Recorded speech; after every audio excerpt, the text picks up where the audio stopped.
আজ সকাল থেকেই আকাশটা পরিষ্কার।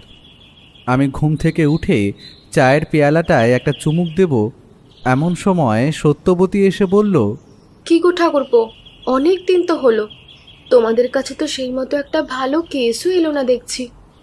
আমি একটু ঠাট্টার সুরে বললাম, তাতে তোমার কি, তুমি তো আর সত্যান্বেষী নও। আর বোমকেশের আগের কেসটায় সরকারের ওপর মহল দিয়ে যা টাকা পেয়েছিল তা দিয়ে ওর শুয়ে বসে চলে যাচ্ছে। বোমকেশ একটু বারান্দায় দাঁড়িয়ে সিগারেট টানছিল আর বাইরে রাস্তার দিকে চেয়েছিল। আমি জানি ওর এখন সুখের দিন চলছে, কিন্তু কখন যে কেস এসে হাজির হবে তার ঠিক নেই। আমাদের কথা বোধ করি শুনতে পেয়েছিল, তাই ভেতরে এসে বলল, আমার কেস নেই তাতে আমার কোনো ভ্রুক্ষেপ নেই। উনি কোথা থেকে এলো হাউতাস করার জন্য? এটা কি বলে জানো? সত্যবতী একটু ওর নিচের চুলের দিকটা পাক খাইয়ে সগর্বের সাথে বলল, কি বলে শুনি? এটাই হলো যার বিয়ে তার হুঁশ নেই, ওদিকে পাড়া পড়শির ঘুম নেই। তোমরা আর কি বুঝবে, আমি তোমাদের আগের কেসগুলোর কথা সব লিখে রেখেছি। আর কদিন পর থেকে তো ঠিক করেছি আমি গোয়েন্দা গল্প লেখাও শুরু করব। আর যখন মানুষ আমার গল্পগুলো পড়া শুরু করবে, আমার বইগুলো তখন দেখবে বাংলার লোকেদের হাতে হাতে ঘুরছে। আমি এমনিতেই চা খাচ্ছিলাম, বৌঠানের লেখক হওয়ার কথাটা শুনে একটা ছোটোখাটো বিষম খেলাম। কাশিটা একটু সামলে নিয়ে বললাম, এটাই বাকি ছিল। ভালো তো, আমি তোমার লেখার সময় সাহায্য করে দেব বরং। বোমকেশও দেখলাম আমার কথাটা শুনে হেসে বলল, ঠিক আছে, মেনে নিলাম কিছু কিছু কেসে নেওয়া যেতেই পারে তোমাকে, তবে তার বদলে ভালো কিছু রান্না করে খাওয়াতে হবে আমাদের। কি কি ঠিক বললাম তো ভাইয়া? আমি একটু মাথা নাড়িয়ে বললাম, একটু সামনের রবিবার কচি পাঁঠার মাংস হলে কেমন হয় বলো তো? আর বৌঠানের থেকে তো ওটা ভালো আশা করি এ বাড়িতে কেউ রান্না করে না। বৌঠান বলে উঠল, ওই পারবে, সারাদিন পড়ে পড়ে থাকবে আর এটা খাবো ওটা খাবো বলে হুকুম দেবে, তাই তো? রাগ করে না, 10টা না 5টা না, একটাই তো স্ত্রী বলো। আর বললাম তো, এরপর একটা ভালো কেস এলেই তোমাকে নিয়ে যাব। এখনই যদি কেস আসে এখনই নিয়ে যাব, প্রমিস। আসলে স্বামী স্ত্রীর মধ্যে এইসব ঝগড়া লেগেই থাকে, ওগুলো দেখতে বেশ ভালোই লাগে। আবার আমি তো বেশ উপভোগ করি, আমার সাথেও লাগে মাঝে মাঝে। কিন্তু কথা চলার মাঝেই হঠাৎ করে আমাদের চমকে দিয়ে টেলিফোনটা বেজে উঠল। তাড়াতাড়ি ও এগিয়ে গেল ফোনটার দিকে, তারপর তুলে নিয়ে বলল, হ্যালো, অনির্বাণ বলছি। ও মিস্টার সোম, বলুন বলুন, শরীর ঠিক আছে তো? কি খুনের চেষ্টা? তাও আপনাকে? ঠিক আছে ঠিক আছে, আমি এখন ফ্রি আছি, চলে আসছি। হ্যাঁ হ্যাঁ, রেডি হয়ে বেরিয়ে পড়বো। আপনি সাবধানে থাকুন। গম্ভীর মুখে ফোনের রিসিভারটা নামিয়ে রেখে বলল, কলকাতার হাইকোর্টের প্রাক্তন প্রধান বিচারপতি নিরঞ্জন সোমকে একটা লোক বাড়িতে এসে খুন করার চেষ্টা করেছে। আমায় এক্ষুনি বেরোতে হবে, তৈরি হয়ে নাও, কুইক। বৌঠান ওর দিকে তাকিয়ে কিছু একটা বলতে যাচ্ছিল, তার আগেই বোমকেশ বলল, চলো, কাকা আমার পরিচিত, কোনো অসুবিধা হবে না আশা করি। তবে আজ যাচ্ছ চলো, গল্পের প্লট পেয়ে যাবে, কিন্তু এদিক ওদিক কিন্তু নিয়ে যেতে পারবো না, ওটা তোমাকে কাছে পরে শুনে নিতে হবে। আমি জানি ও বৌঠানের সাথে যতই ঝামেলা করুক ভালোবাসে ও খুবই। বৌঠান হাসি মুখে বলল, দাঁড়াও, আমি তৈরি হয়ে আসি। আমি আর বোমকেশ 2 মিনিটে তৈরি হয়ে নিলাম। তাড়াতাড়ি আমাদের ট্যাক্সি ড্রাইভারকে কল করে দেওয়া হলো। বৌঠান রেডি হওয়ার আগেই সাথে সাথেই বাইরে মোটর গাড়ির শব্দ শুনতে পেলাম, আর সেটা আমাদের বাড়ির নিচেই থামলো বলে মনে হলো। আমরা 3 জনে তাড়াতাড়ি গাড়িতে উঠে ঠিকানা বলে দিতেই গাড়ি স্টার্ট দিয়ে দিল। বৌঠান দেখলাম ওর হাতে একটা ছোট নোটবুক আর একটা নতুন ফাউন্টেন পেন সাথে নিয়েছে। আমি যেতে যেতেই ওকে বললাম, আচ্ছা উনি সেই মিস্টার সোম তাই না? বোমকেশ বলল, হ্যাঁ, প্রাক্তন কলকাতা হাইকোর্টের প্রধান বিচারপতি। সেই দিন দেখাও তো হয়েছিল আমাদের সঙ্গে। আসলে প্রায় মাস 3 আগে লালবাজার থানার বড়বাবু দাসবাবুর মেয়ের বিয়েতে গিয়েছিলাম আমি আর বোমকেশ। সেইখানেই নিমন্ত্রিত বড় বড় লোকেদের মাঝে এই নিরঞ্জন সময় এসেছিলেন। দাসবাবু বোমকেশকে পরিচয় করিয়ে দেওয়ার সাথে সাথেই তিনি ওর খুব প্রশংসা করলেন, আর এও বলেছিল যদি দরকার হয় তবে নিশ্চয়ই ফোন করবেন কোনো একটা দিন। কিন্তু সেই দরকারটা যে এমন হবে তা আশা করিনি। উনি ভদ্রলোক এত বছর কোর্টের প্রধান বিচারপতি হিসেবে কাজ করেছেন, কিন্তু শেষ বয়সে এসে এই পুরনো একটা বাগান বাড়ি কিনে কলকাতা শহরে একা থাকতেন নিরিবিলিতে। তাহলে ওনাকে কেউ খুন করতে চাইবেই বা কেন? এটাই তো বড় প্রশ্ন। দাঁড়াও, একটু ধৈর্য ধরো, ওখানে গেলেই তো জানতে পারবে। গাড়িতে আর তেমন কিছু কথা হয়নি। বাড়িটা বেশ দূরে, উত্তর কলকাতার পুরনো রাস্তার পাশে নিরিবিলি একটা বাগান বাড়ি। পৌঁছলাম তখন প্রায় বেলা 12টা। গাড়ি থেকে নেমেই দেখলাম এ তো আমাদের চেনা পরিচিত জিপ দাঁড়িয়ে আছে বাইরে। এটা দাসবাবুর পুলিশ জিপ, তা চিনতে ভুল হওয়ার কোনো প্রশ্নই নেই। ব্যোমকেশ ওটা দেখল, তারপর আমার দিকে তাকিয়ে বলল, দাসবাবু লোকটা বোগাস একেবারে। এখানে যে আসবে আগে থেকে বলে না। ট্যাক্সিতে শুধু শুধু ভাড়া করলাম। ভাড়া চুকিয়ে ট্যাক্সিটা রাস্তায় ধুলো উড়িয়ে চলে গেল। কলকাতার মতো শহরে এত বড় একটা বাগান বাড়ি কিনে থাকার ক্ষমতা যার আছে, তাকে হত্যা করতে যে কেউ চেষ্টা করবে, এটাই স্বাভাবিক। সত্যি বেশ বড় দোতলা একটা বাড়ি। তেমন একটা জাঁকজমক নেই বটে, কারণ পুরনো হওয়ার দরুন বাড়ির রং ততদিনে ফিকে হয়ে গেছে। বড় গেটটা খুলে সামনের সাজানো বাগান দিয়ে এগিয়ে যেতে যেতে চোখে পড়ল ওপরের দোতলার বারান্দার দিকের অংশটায়। অসম্ভব সুন্দর রং বেরঙের ফুলের টব শোভা পাচ্ছে সেখানে। বৌঠান তো দেখলাম ওগুলো দেখে বেশ খুশিই হয়েছে। একটা চাকর এসে দরজা খুলে দিল, তারপরে বলল, বাবু ওপরে আসেন, একটু ভেঙে পড়েছেন, তবে আপনারা গেলে হয়তো মনে বল পাবে। আমরা সিঁড়ি দিয়ে ওপরে উঠে গেলাম। বাড়ির বয়স হলে কি হবে, নিরঞ্জনবাবুর এলেম আছে বটে। দেশ বিদেশের দামি দামি ফুলদানি আর ঘর সাজানোর জিনিস দিয়ে পুরো নিচের বসার ঘর ঠাসা। দেখেই বোঝাই যাচ্ছে এই শখের জন্য ঘর সাজাতে ব্যবহার করা হয়েছে। দোতলায় যাওয়ার সময় সিঁড়িতে উঠতে উঠতে ও বলল, বিয়ে না করে টাকা জমালে কত দামি দামি জিনিসপত্র দিয়ে ঘর সাজানো যায়। এর জন্য চিরকুমার ব্রত অবলম্বন করাই যায়। বৌঠান একটু মুখ ঘুরিয়ে বলল, মরণ দশা। আমরা গিয়ে একটা বড় হল ঘর পেরিয়ে প্রবেশ করলাম সেই দোতলার বারান্দায়। দোলনার ওপর বসে নিরঞ্জনবাবু সোফায় থাকা দাসবাবুর সাথে কথা বলছে। ব্যোমকেশ আর আমাদের আসতে দেখে মিস্টার সোম নিজেই দোলনা থেকে উঠে এসে আমাদের আমন্ত্রণ জানিয়ে বললেন, আসো আসো ব্যোমকেশ, বসো। ও, নিরঞ্জন সোম মানুষটির বর্ণনা তো দেওয়াই হয়নি। ব্যোমকেশ বলেছে লেখার সময় সামনের মানুষের একটা বর্ণনা দিয়ে দিতে। আমি তাই করলাম। নিরঞ্জন সোম বেশ শক্তপোক্ত মানুষ, বয়স হয়েছে, তবে তার মেরুদণ্ড কিন্তু এখনও সোজা। মাথায় সমস্তটা সাদা চুল, ফর্সা রং, যদিও চামড়াটা এখন কুঁচকে গেছে। ছিপছিপে শরীর, আর প্রায় ওর মতোই লম্বা, 6 ফুটের কাছাকাছি তো হবেই। দাসবাবু আমাদের বরাবরই চেনা। উনি আমাদের দেখা মাত্রই বলল, ব্যোমকেশ, কেস হলেই তো গন্ধে গন্ধে হাজির। কি আর বলবো বলুন, স্বয়ং হেড জাস্টিস নিরঞ্জন সোমকে হত্যার চেষ্টা, সেটা তো উদ্ধার করা যার তার কম্য নয়। দাসবাবু হো হো করে হেসে উঠলেন। ব্যোমকেশ আর আমাকে মিস্টার সোম আগে থেকেই চিনতে, কিন্তু বৌঠানকে চেনার কথা না। ও তাই ওর পরিচয় করিয়ে দিল, আর এও বলল ও নাকি লেখক হতে চায়। কেসের ব্যাপারে প্লট বোঝার জন্য আমাদের সাথে এসেছে। মিস্টার সোম তো বেজায় খুশি হয়ে বললেন, ভেরি গুড, ভেরি গুড। তোমরা এসেছো, আমার একটু এখন হালকা লাগছে। আঙ্কেল, আপনি তো ভালোই মানুষ। যাকে কয়েক ঘন্টা আগে হত্যার চেষ্টা করা হয়, তার মুখে এমন সাহস আর হাসি সচরাচর দেখা যায় না। ব্যোমকেশ, আমি আইনের সাথে যুক্ত আছি প্রায় 25 বছর। এখন রিটায়ারমেন্ট নিয়েছি বটে, তবে অপরাধী দেখলেই তার মনে কি চলছে সেটা বলতে পারি। কিন্তু আজ সেই অপরাধীর কোনোভাবেই আমায় মারার ইচ্ছা যেন ছিল না। সে শুধু আমায় ভয় দেখাবার জন্যই আজ এসেছিল, কিন্তু তার কথাবার্তা শুনে মনে হলো সে হয়তো পরেও বদলা পুরো করতে আসবে। এমনকি সেই আততায়ী আমায় একটা নাম অবধি বলে গেছে। স্ট্রেঞ্জ, ঘটনাটা অদ্ভুত তো। এ আবার কখনো হয় নাকি? তাই তো ব্যোমকেশ তোমাদের সঙ্গে সঙ্গে ডেকে নিলাম। হয়তো পরেও আমার ওপর হামলা হতে পারে বা খুন করার চেষ্টা হতে পারে।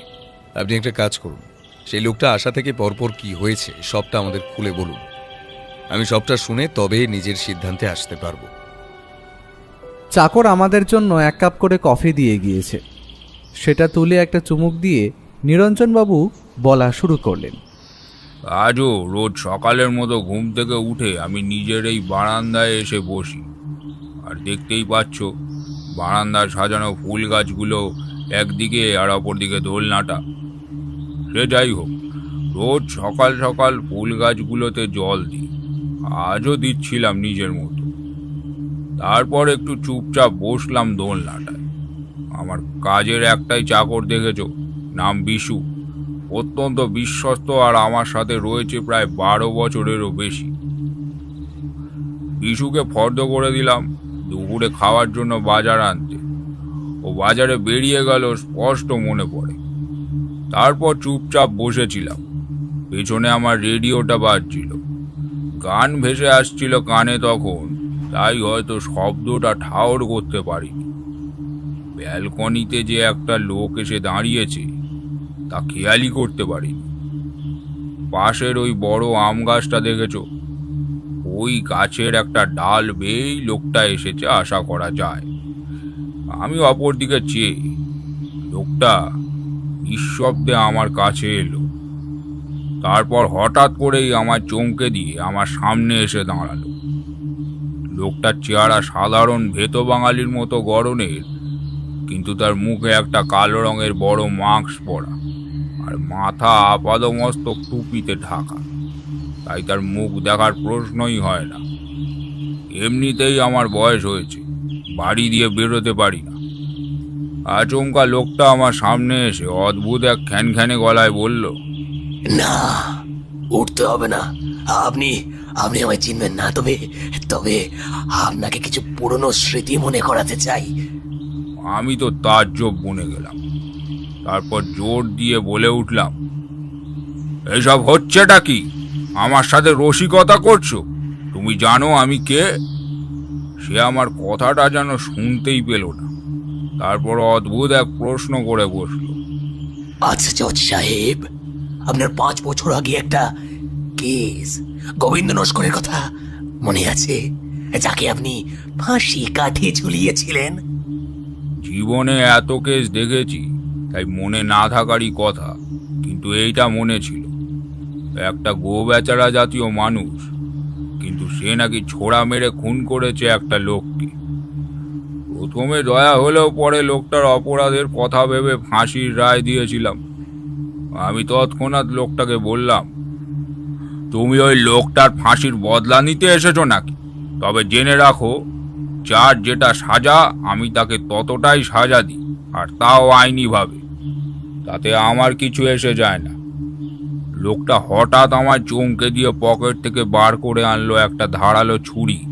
তারপর সেটা আমার গলার কাছে এনে আবার সেটা নিজের হাতে নিয়ে নিল। তারপর বলল, জজ সাহেব, আপনি একটা ভুল করে ফেলেছিলেন সেই রায় দেওয়ায়। কারণ সেই খুন সে করেনি, তাকে তাকে ফাঁসানো হয়েছিল। আমি বললাম, তাতে তোমার কি? আর আইন তদন্ত করেই তাকে কাঠগড়ায় তুলেছিল, তাহলে আমার কি দোষ? লোকটা একটু হেসে জবাব দিল, আমার কি? কারণ ওই খুনটা ও করেনি, করেছিলাম আমি। আর সেটা চাপা দিয়েছিলাম, বুঝলেন? হ্যাঁ, তবে আপনি বয়স্ক মানুষ, মিথ্যে কথা বলবো না। সেই খুনের বোঝা এত বছর পর আমার মাথায় চড়ে বসেছে যেন।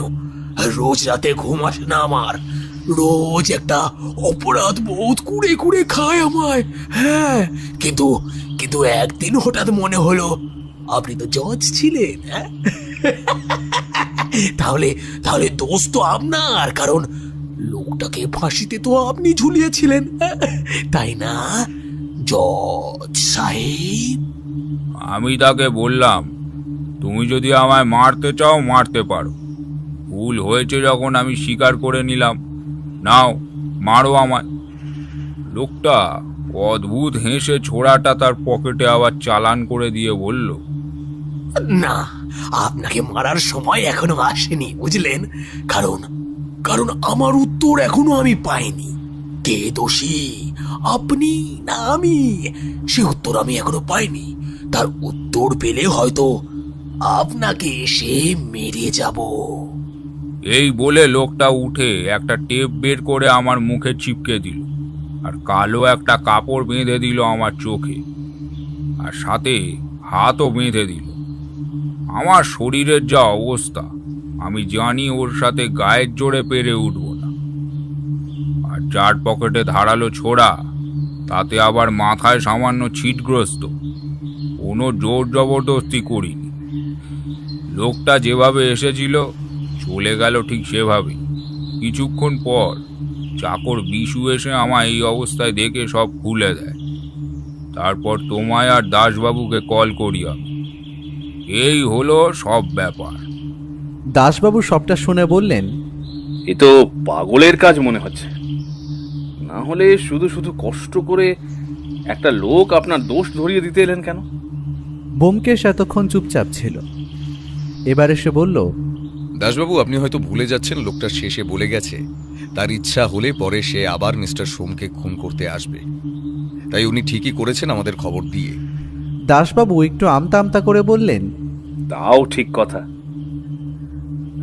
তাহলে একটা কাজ করুন নিরঞ্জনবাবু, আপনার বাড়িতে আমি একজন পুলিশ মোতায়েন করে দিই, যখন আপনার প্রাণের আশঙ্কা আছে। মিস্টার সোম তাতে একটু হেসে বললেন, শুধু শুধু একটা বয়স্ক লোকের জন্য পুলিশ বসিয়ে কাজ নেই। তার থেকে বরং আপনারা দুজনেই সেই লোকটাকে ধরার ব্যবস্থা করুন। আর বিশু সব সময় আমার সাথেই থাকে, তাই আর চিন্তা করার কোনো কারণ নেই। তাই বরং ভালো, কিন্তু খটকাটা অন্য জায়গায়। আচ্ছা, লোকটার কথা বলার সময় পাগলামির কোনো লক্ষণ শরীরে ফুটে উঠছিল কি? একটু মনে করে বলুন তো। না ব্যোমকেশ, সাধারণ গলার স্বর, কথাগুলো এমনভাবে বলে গেল যেন সবটাই স্বাভাবিক, কিন্তু লোকটার গলা যেন অদ্ভুত রকমের খ্যানখ্যানি, যেন জোর করে গলা পাল্টে কথা বলার চেষ্টা করছে। এ তো হবেই, হয়তো সে পরিচয় গোপন করে রাখতে চাইছে, তাই জন্য তার এমন প্রচেষ্টা। ব্যোমকেশ একটু সোফা ছেড়ে উঠে গিয়ে বারান্দার পাশেই থাকা আম গাছের দিকে এগিয়ে গেল। তারপর ভালো করে দেখে বলল, স্ট্রেঞ্জ, ডাল বেয়ে তো অনায়াসেই কেউ উপরে উঠে আসতে পারে। তারপর এটা ওটা কথা চলল, তেমন বেশি দরকারি কিছু নয়। এর মধ্যে দেখি বৌঠান ঘটনা বলার সময় সবটা ওর ছোট নোটবুকে নোট করে নিয়েছে। সব কথা শেষ করে ব্যোমকেশ এবারে বলল, নিরঞ্জনবাবু, আপনি চিন্তা করবেন না। আর লোকটা হয়তো আপনাকে বিব্রত করার জন্যই ভুল বিচার করার কথাটা বলছে, আমি দেখছি। আর দাসবাবু তো আছেই, আমরা আপনার কোনো ক্ষতি হতে দেব না। তাহলে আজ উঠি। আমরা সবাই নিরঞ্জন বাবুকে নমস্কার জানিয়ে বেরিয়ে এলাম ওনার বাড়ি ছেড়ে। দাসবাবু ওনার কোমরের বেলটা ঠিক করতে করতে বলল, ব্যোমকেশ, বাড়ির দিকে যাবে তো? চলো, আমার জিপে করে ছেড়ে দিচ্ছি, যেতে যেতে কথাও হয়ে যাবে কিছু। আমরা উঠে পড়লাম দাসবাবুর জিপে। রাস্তায় জিপে যেতে যেতে দাসবাবু বললেন, কি মনে হচ্ছে তোমার এই কেসটায়? আমার তো বাবু মাথায় কিচ্ছু আসছে না। আমার তো মনে হয় এ কোনো পাগলের কাজ। হয়তো কোনোদিন অ্যারনে দাঁড়িয়েছিল, আর আমাদের জজ সাহেব তাকে কঠিন শাস্তি দেন, তাই হয়তো এখন এত বছর পর সাজা দিতে ফিরে এসেছে। সবকিছু এত সহজ নয় দাসবাবু।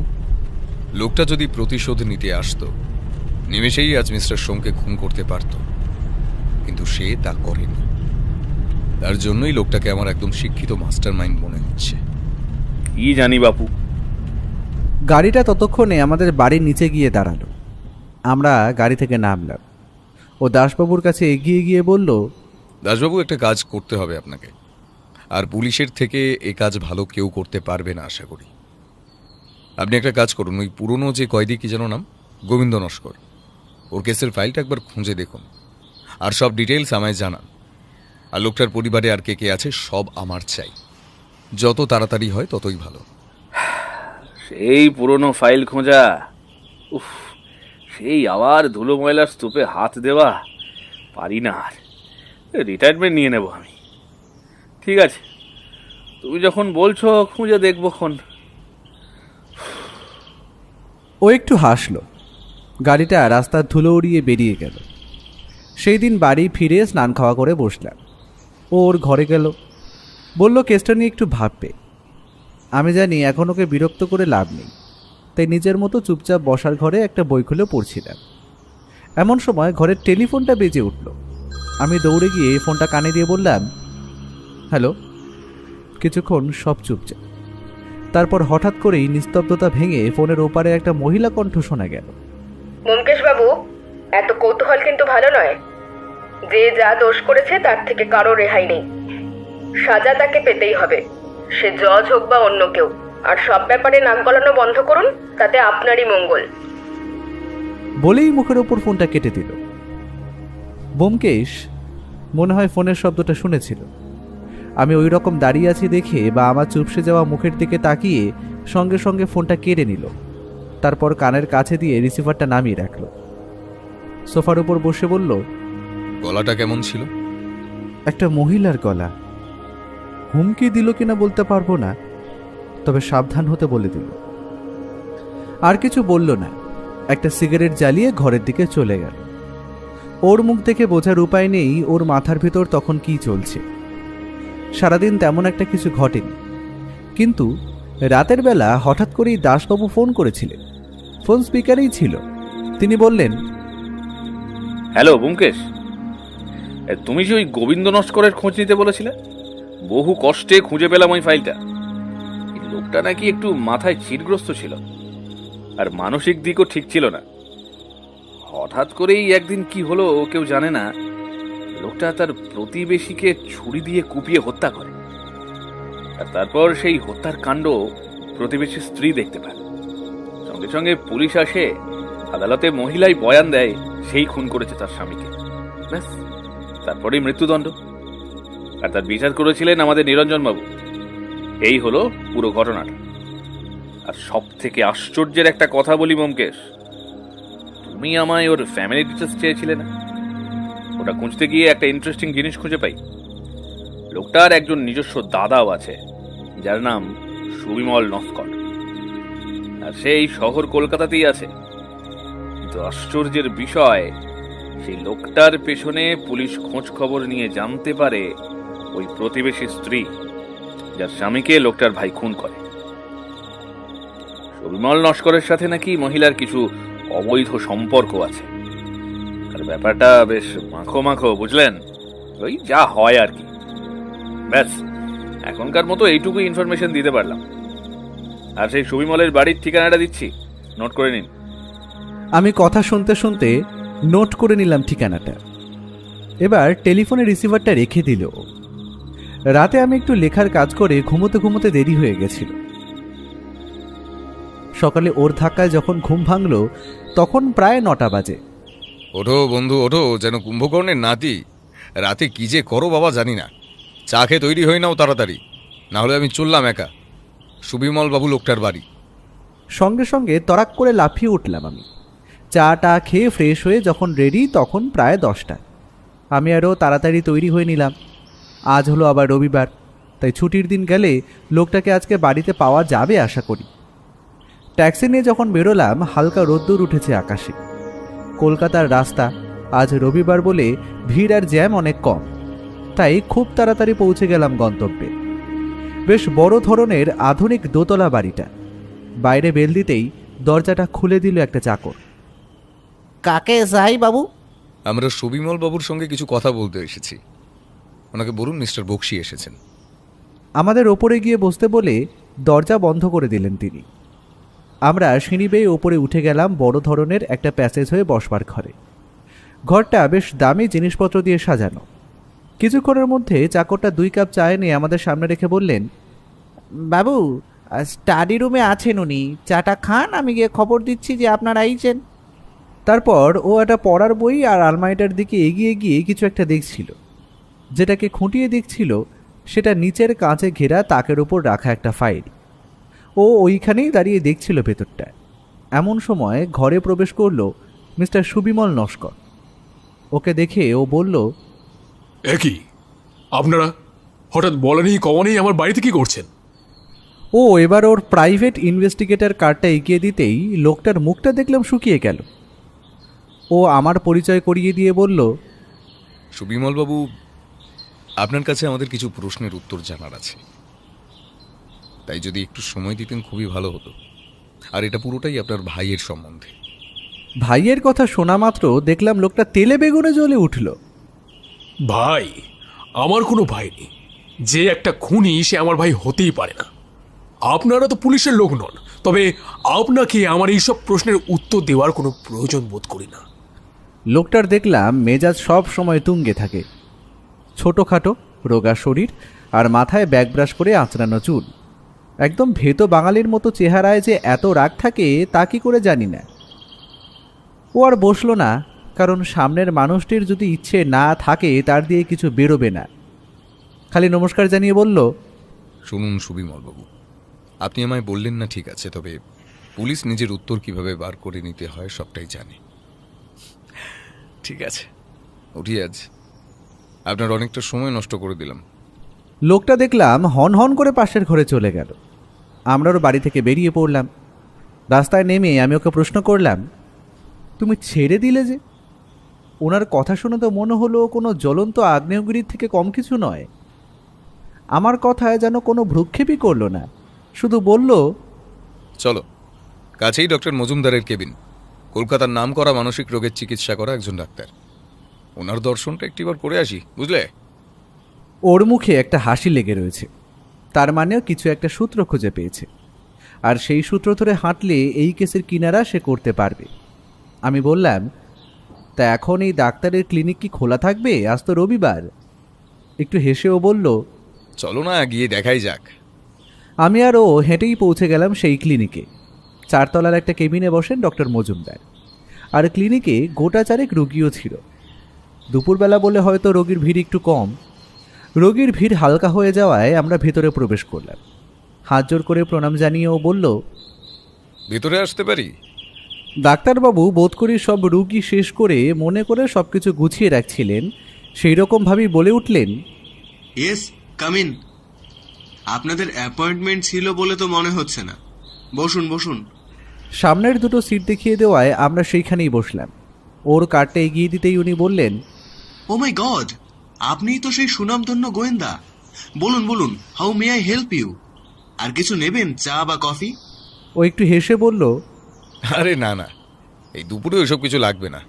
আমার খালি একটা ইনফরমেশন চাই, ওটা পেলেই একটা মানুষের প্রাণ বাঁচাতে পারে ডক্টর মজুমদার। উনি একটু উত্তেজিত হয়ে বললেন, অবশ্যই অবশ্যই, বলুন কি জানতে চান। ও সোজাসুজি কথাটা বলে দিল। আচ্ছা ডক্টর মজুমদার, সুবিমল নস্কর এই নামের কোনো লোকের কি আপনি এর মধ্যে চিকিৎসা করেছেন? মানে খুবই রিসেন্ট, ওনার ব্যাপারে একটু জানতে চাই। ডক্টর মজুমদার একটু ভেবে বললেন, মনে থাকার কথা না, কিন্তু কেসটা অদ্ভুত জানেন। লোকটা বোধহয় কম বয়সে কিছু একটা বড় অন্যায় করেছে, আর সেটা এত বছর পরেও ওই অন্যায়ের অপরাধ বোধ জাগিয়ে তুলেছে। তাই নাকি রাতে ঘুমাতে পারে না তিনি। এই ধরনের কেস আসে মাঝে মাঝে আমাদের কাছে, কিন্তু এনার ব্যাপারটা আলাদা। উনি ভুল করেছেন সেটা যেন বলতে চান না, লুকিয়ে যেতে চান, আর হঠাৎ করেই রেগে যায়।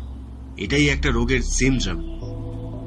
কিন্তু কাউকে না কাউকে তো বলতে হবে, না হলে রোগটা মনে চেপে বসলে হয়তো ভদ্রলোক সাইকো হয়ে যেতে পারেন। এতটা প্রভাব বিস্তার করেছে সেটা। ও আই সি। তবে আরেকটা কথা বলুন তো, লোকটার সঙ্গে কি কেউ এসেছিল নাকি নিয়ে আপনার কাছে? ওটা বোধ করি ওনার স্ত্রী নন, তবে সম্পর্ক কিছু আছে তা বোঝা গেল। ঠিক আছে ডক্টর মজুমদার, আপনার অনেকটা সময় নষ্ট করলাম, অসংখ্য ধন্যবাদ। আমার যা জানার তা জানা হয়ে গেছে। আজ তাহলে উঠি।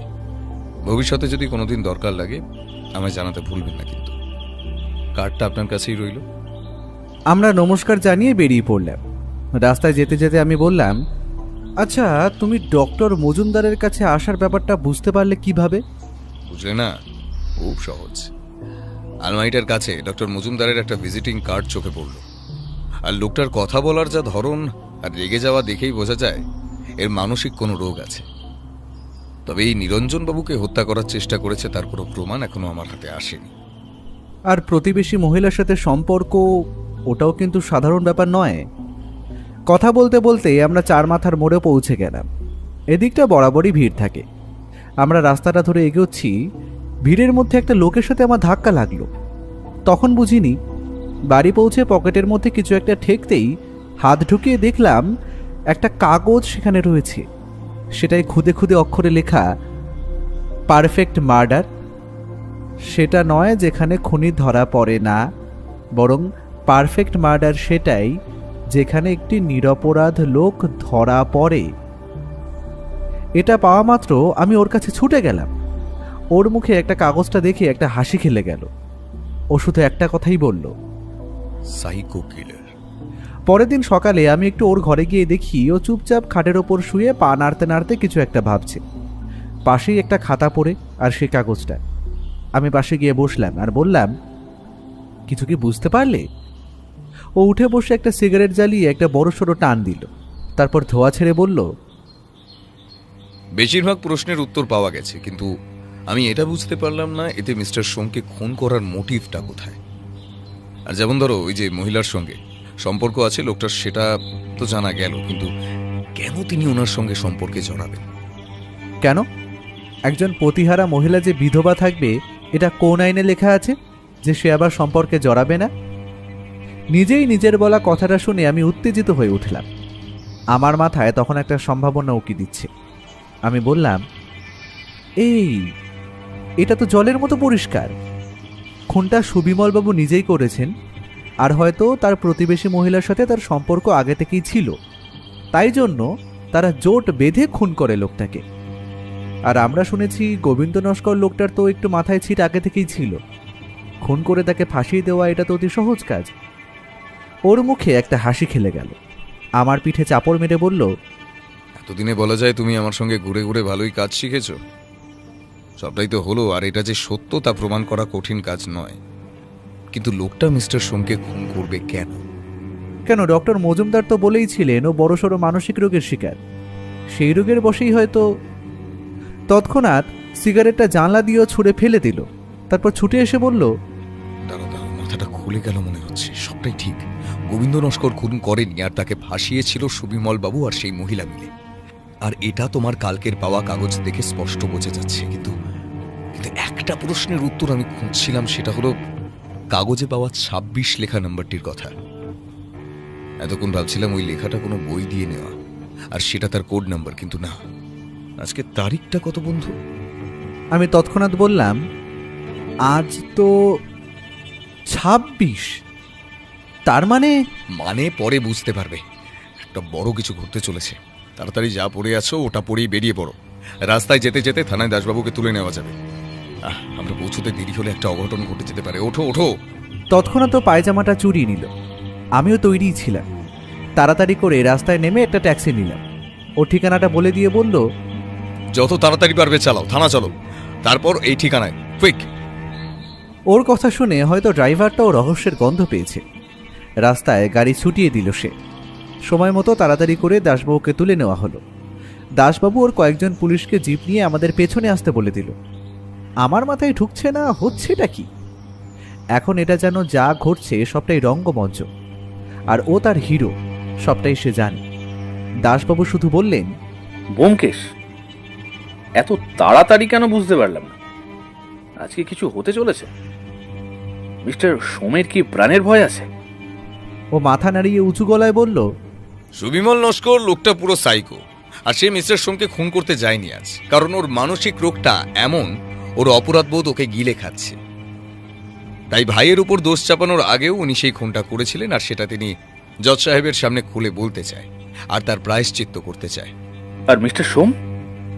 না, মিস্টার সোমকেও ও কোনো ক্ষতি করবে না, এটা আমি 100% নিশ্চিত।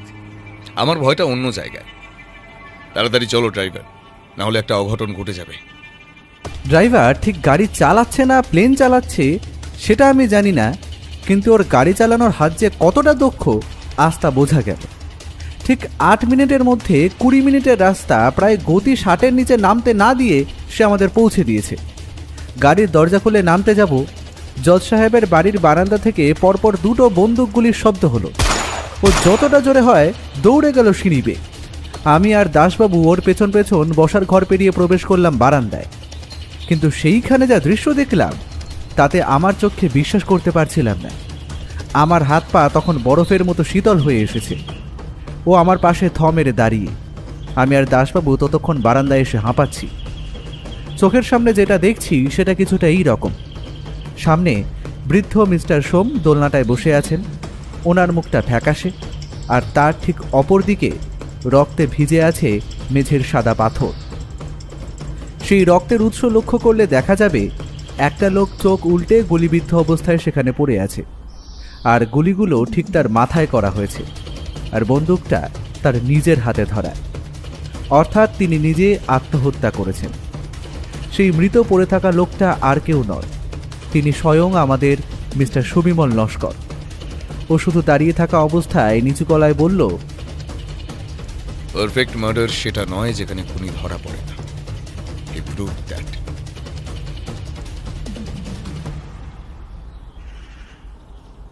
আমরা তাড়াতাড়ি ধরাধরি করে মিস্টার সোমকে তুলে ধরি। তিনি একটু অপ্রকৃতিস্থ অবস্থায় ছিলেন। নিজের চোখের সামনে কেউ এসে সুইসাইড করলো, তিনি তা ঠিক মেনে নিতে পারেননি, অসুস্থ হয়ে পড়েছেন। শুধু যাওয়ার আগে আমাদের বারান্দায় থাকা ফুল গাছগুলোর দিকে ইশারা করলেন। ওনাকে সঙ্গে সঙ্গে হাসপাতালে নিয়ে যাওয়া হলো। পুলিশ পেছনেই ছিল। পুলিশ নিজেদের কাজ শুরু করে দিয়েছে। ওর মুখে কোনো কথা নেই, ও খালি একটা সিগারেট ধরিয়ে নিল। তারপর বারান্দায় ফুল গাছগুলোর দিকে এগিয়ে গেল।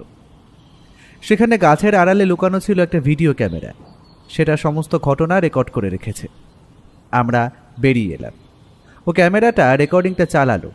সেটা কিছুটা এইরকম, স্পষ্ট সব কিছুই, কারণ আত্মহত্যাকারী নিজে সেটা সেখানে রেখে গেছিল। ভিডিও রেকর্ডিং বলছে সুবিমল বাবু নিজে স্বয়ং নিজের শরীরে প্রবেশ করলেন জজ নিরঞ্জন সোমের বারান্দায়। মুখে কোনো মুখোশ নেই। তাদের মধ্যে কিছু ছোটোখাটো কথা হলো, কিন্তু সব থেকে যে কথাটা দরকারি, সেখানে সুবিমল বাবু উত্তেজিত হয়ে বলছেন, হ্যাঁ হ্যাঁ, আমি আততায়ী। সেই রাতে প্রতিবেশীকে ছুরি দিয়ে কুপিয়ে খুন করেছিলাম আমি, কারণ লিসা আর আমি দুজনকে ভালোবাসতাম।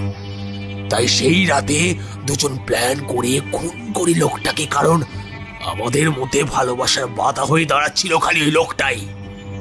কিন্তু খুনের দিন কিভাবে আমার ভাই ওইখানে এসে পড়ে। ভাইটা ছিল একটু মন ভোলার, মানসিকভাবে অসুস্থ, তাই ওর সাথে কোনোদিনই আমার সদ্ভাব ছিল না। কিন্তু ও খুনটা নিজের চোখে দেখে ফেলেছে, তাই সেখানেই আমাদের বিপদ। সবটা সাজানো হলো, লিজা কোর্টের কাঠগড়ায় দাঁড়িয়ে ওকে খুনি বলে দিল, ব্যাস সব শেষ। কিন্তু কিছুদিন ধরে আমার মাথার ভিতরে ও রোজ স্বপ্নে আসতো সেই খুনের। হ্যাঁ হ্যাঁ হ্যাঁ, আমি তো খুনটা করেছিলাম, একটা না দুটো খুন করেছিলাম আমি। আপনি কোনো ভুল সাজা দেননি জজ সাহেব, আপনি নির্দোষ। তাই সব দোষ আমি স্বীকার করছি, না হলে আমি মরেও শান্তি পাবো না। এই যে এই ভিডিও ক্যামেরায় সবটা স্বীকার করে গেলাম আমি। আমায় ধরা বা সাজা দেওয়া কারোর পক্ষে সম্ভব নয়। খালি একটাই কথা, আমি পাগল নই, আমি আমি আমি আমি সাইকো নই।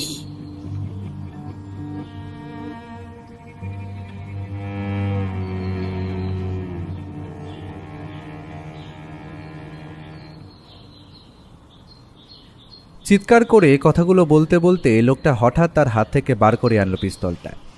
পরপর দুটো গুলি চালিয়ে দিল নিজের মাথায় সেটা থেকে।